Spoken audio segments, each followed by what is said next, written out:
Hello everyone, welcome to my next video. Today I'm gonna talk about top 5 countries where you can bring your spouse together, even children together. So, 5টি কান্ট্রির কথা বলবো যে 5টি কান্ট্রিতে আপনি খুব সহজে আপনার স্পাউস এবং ছেলেমেয়েদের নিয়ে সহজে পড়াশোনা করতে চলে আসতে পারবেন এবং খরচটা মোটামুটি কম কম্পারেটিভলি। আমরা জানি যে পৃথিবীর প্রত্যেকটা দেশে এখন টিউশন ফি দিয়ে দিছে এবং টিউশন ফিটা অনেক বেশি ডিফার করে বিভিন্ন কান্ট্রির অনুযায়ী। সেক্ষেত্রে যদি আপনি অস্ট্রেলিয়া, কানাডা, ইউএসের কথা চিন্তা করেন সেক্ষেত্রে টিউশন ফিটা অনেক বেশি এবং অনেক ফাইন্যান্সিয়ালি অনেক বড় ব্যারিয়ার হয়ে যায় টিউশন ফিটা। সেক্ষেত্রে আপনি যদি স্পাউস নিয়ে আসতে চান সেক্ষেত্রে তাদের জটিলতা, অ্যাপ্লিকেশন প্রসেসের জটিলতা অনেক বেশি হয়।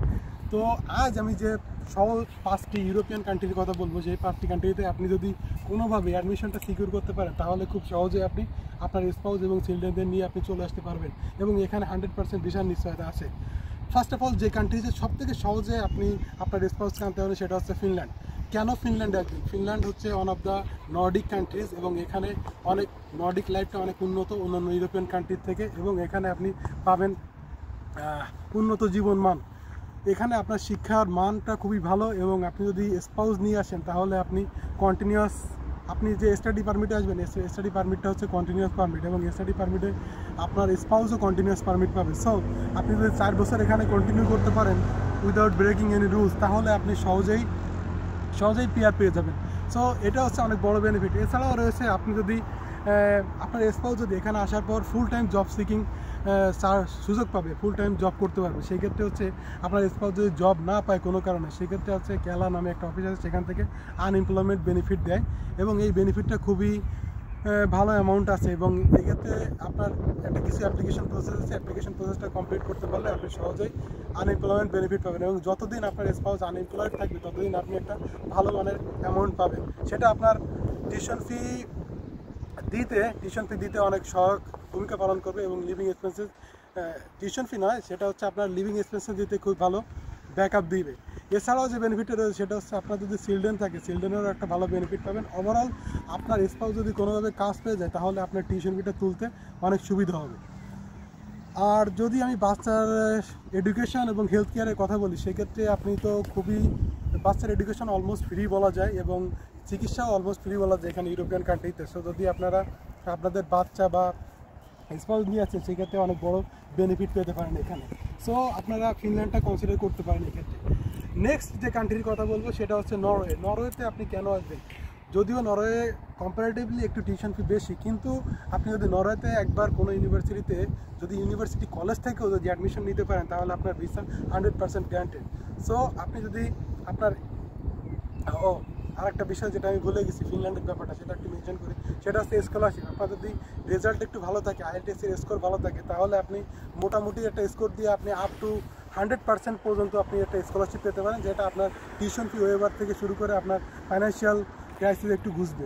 তো সেক্ষেত্রে আপনি ফিনল্যান্ডের কথা চিন্তা করতে পারেন। আবার আসি নরওয়ের যে বিষয়টা, নরওয়েতে আপনি সাথে সাথে স্পাউস নিয়ে আসতে পারবেন এবং বাচ্চা থাকলে সেটাও আনতে পারবেন এবং নরওয়ের অ্যাপ্লিকেশন প্রসেস আমি মনে করি যে one of the easiest application process in Norway university admission. So আপনি যদি নরওয়েতে অ্যাডমিশন একেবারে পেয়ে যান তাহলে আপনার স্পাউস সহ একবারে আবেদন করে বাচ্চা সহ আপনি একবারে নরওয়েতে ফ্লাই করতে পারবেন। এবং নরওয়ের যে বেনিফিটটা, নরওয়ের education system world class education system. আমি নিজেও নরওয়ে থেকে পড়াশোনা করে আসছি, এখন ফিনল্যান্ডে আছি। সো আমি মনে করি যে নরওয়ের এডুকেশন সিস্টেমটা অনেক ভালো এবং নরওয়ের ইউনিভার্সিটিগুলো অনেক টপ র্যাঙ্কিং ইউনিভার্সিটি রয়েছে সেখানে। যদিও নরওয়ে স্কলারশিপ দেয় না, কিন্তু আপনারা যদি স্পাউস নিয়ে যেতে পারেন তাহলে আপনার স্পাউস ফুল টাইম কাজের সুযোগ পাবে। সেই ফুল টাইম কাজের সুযোগের ব্যাপারটায় আপনি হচ্ছে কাজের সুযোগ পেলে আপনি সহজেই আপনার টিউশন ফিটা ম্যানেজ করতে পারেন, টিউশন ফি এবং লিভিং কস্টটা ম্যানেজ করতে পারবেন। যদিও সহজ হবে না, তাহলে আপনি যদি আপনার স্পাউস যদি কাজ করার মনোভাব থাকে তাহলে হচ্ছে আপনি সহজেই টিউশন ফিটা ম্যানেজ করতে পারবেন। নেক্সট যে কান্ট্রির কথাটা বলবো সেটা হচ্ছে সুইডেন। আপনি যদি সুইডেনও আসেন, সুইডেনও আপনি খুব সহজে স্পাউস নিয়ে আসতে পারবেন এবং ইজি প্রসেস। আপনি যদি অ্যাডমিশন পান তাহলে আপনার ইউনিভার্সিটিতে ফার্স্ট সেমিস্টারে টিউশন ফি পাঠিয়ে দিতে হবে, তারপর হচ্ছে আপনি অ্যাপ্লিকেশন প্রসেস শুরু করবেন। সেক্ষেত্রে আপনার স্পাউস এবং চিলড্রেন আপনারা নিয়ে আসতে পারবেন এবং এটাও অনেক সহজ এবং ইজি প্রসেস। সুইডেনেও অনেক সময় স্কলারশিপ পেয়ে যেতে পারেন। আপনি সুইডেনে অনেক সময় আপ টু 50% পর্যন্ত স্কলারশিপ পেয়ে যেতে পারেন খুবই সহজে, যদি আপনার রেজাল্ট ভালো থাকে, আইএলটিএস স্কোর থাকে আর যদি আপনার থিসিস থাকে তাহলে আপনি খুব ভালোভাবে একটা আপ টু 20 to 50% পর্যন্ত স্কলারশিপ পেয়ে যেতে পারেন। এবার আমি যে কান্ট্রিটা নিয়ে কথা বলবো সেটা হচ্ছে Austria. Austria one of the well developed country in Europe. So Austria আপনারা অস্ট্রিয়াটাও কনসিডার করতে পারেন। অস্ট্রিয়াতেও আপনি স্পাউস এবং চিলড্রেন সহ আসতে পারবেন এবং এখানে আপনি অনেক ক্ষেত্রে মাস্টার্সের টিউশন ফি অনেক কম এবং কিছু কিছু ইউনিভার্সিটিতে পাবলিক ইউনিভার্সিটিতে ফ্রিতেও পড়াশোনা করতে পারবেন। সো অস্ট্রিয়াটা আপনারা কনসিডার করতে পারেন। যাদের ফাইন্যান্সিয়াল কন্ডিশন একটু খারাপ বা যারা ফাইন্যান্সিয়াল ক্রাইসিসে আছেন তারা অস্ট্রিয়ার কথাটা চিন্তা করতে পারবেন। নেক্সট যে কান্ট্রিটার কথা বলবো সেটা হচ্ছে ডেনমার্ক। ডেনমার্কটা অনেকটা develop country. Denmark Nordic country একটা। ডেনমার্কে আপনার এডুকেশন সিস্টেম অনেক উন্নত এবং জীবনযাত্রার মানও অনেক ভালো। সো আপনারা ডেনমার্কটা কনসিডার করতে পারেন। কেন ডেনমার্কটা কনসিডার করতে পারেন? আপনি স্পাউস এবং চিলড্রেন একসাথে নিয়ে আসতে পারবেন। পাশাপাশি আপনি যদি একটা ভালো রেজাল্ট থাকে, ভালো IELTS স্কোর থাকে, মাস্টার্সের থিসিস থাকে বা ব্যাচেলারের থিসিস থাকে, তাহলে আপনি সহজেই মাস্টার্সে ইন করতে পারবেন এবং অনেক ক্ষেত্রে 100% পর্যন্ত স্কলারশিপ পাওয়া যায়। সো এই বিষয়গুলো আপনারা মাথায় রাখতে পারবেন এবং খুব সহজেই অ্যাপ্লিকেশন করতে পারবেন। আপনাদের জন্যই যদি কোনো অ্যাপ্লিকেশনের গাইডলাইন বা অ্যাপ্লিকেশনের কোনো হেল্প লাগে আমাকে কমেন্ট করতে পারেন, আমি আপনাদের হেল্প করব। এছাড়াও যে কান্ট্রির যে বিষয়গুলো আছে, আপনি যদি এই যে 5টা কান্ট্রির কথা বললাম, এই 5টা কান্ট্রিতে আপনি যদি বাচ্চা এবং আপনার স্পাউসকে নিয়ে আসতে পারেন তাহলে আপনারা অনেকভাবে উপকৃত হবেন।